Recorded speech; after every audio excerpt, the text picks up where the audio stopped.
Electrostatic shielding. So what is electrostatic shielding or screening?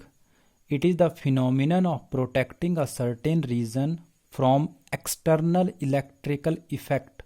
किसी reason को, किसी जगह को बाहरी इलेक्ट्रिकल फील्ड के इफेक्ट से बचाना, that is called electrostatic shielding.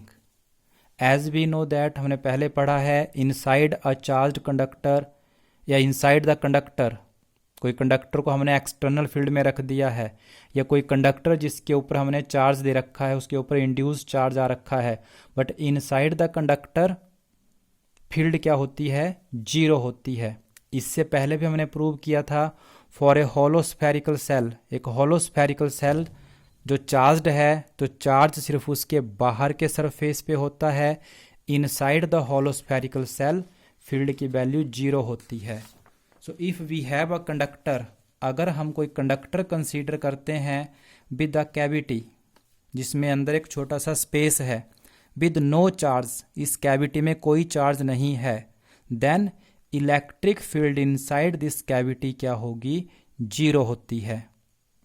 But ever be the shape and size of this cavity, चाहे इस कैविटी का शेप या साइज जैसा भी हो, फिर भी इसमें क्या होगी, इलेक्ट्रिक फील्ड जीरो होगी.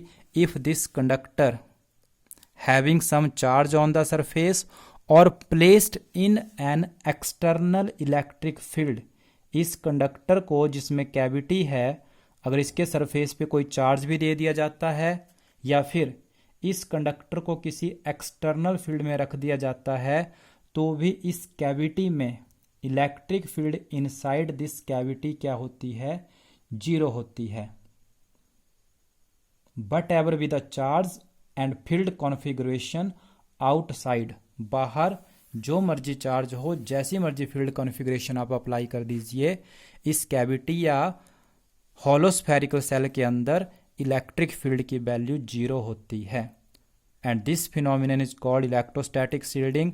ये कंसेप्ट हम यूज कर रहे हैं to protect some sensitive instrument, कुछ अपने सेंसिटिव इंस्ट्रूमेंट को फ्रॉम आउटसाइड इलेक्ट्रिकल इफेक्ट से, या टीवी के डिजाइनिंग में इस कंसेप्ट का यूज किया जाता है, सो दैट कि किसी रीजन को, ऐसे कोई इंस्ट्रूमेंट्स जो बाहरी फील्ड की इफेक्ट वजह से जिनकी वर्किंग पे इफेक्ट पड़ता है, तो उनको प्रोटेक्ट करने के लिए उनको होलो स्फेरिकल सेल या कंडक्टर के अंदर बनी हुई कैविटी में एनक्लोज कर देते हैं. One of the common example अगर हम डिस्कस करते हैं, if there is a lightning और थंडरस्टॉर्म्स, अगर बाहर बिजली चमकती है तो नॉर्मली आपको कहा जाता है घर के अंदर आ जाइए, राइट. या फिर आपके पास दो ऑप्शन है,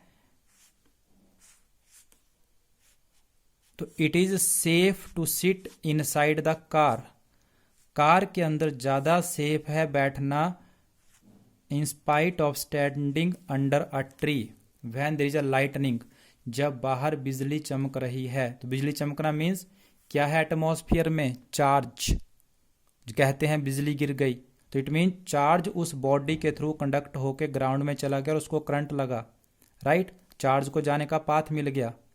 तो why it is safe to sit inside a car then to stand under a tree, एक पेड़ के नीचे खड़े होना सेफ नहीं है, कार के अंदर बैठना ज्यादा सेफ है. What is the reason, the body of the car made up of the metal, car का जो बॉडी है वो मेटल की बनी है, and behaves like a hollow spherical shell conductor, एक होलो कंडक्टर, एक जिसके अंदर एक कैविटी है जहां आप अंदर बैठेंगे, बाहर की पूरी बॉडी मेटल की है.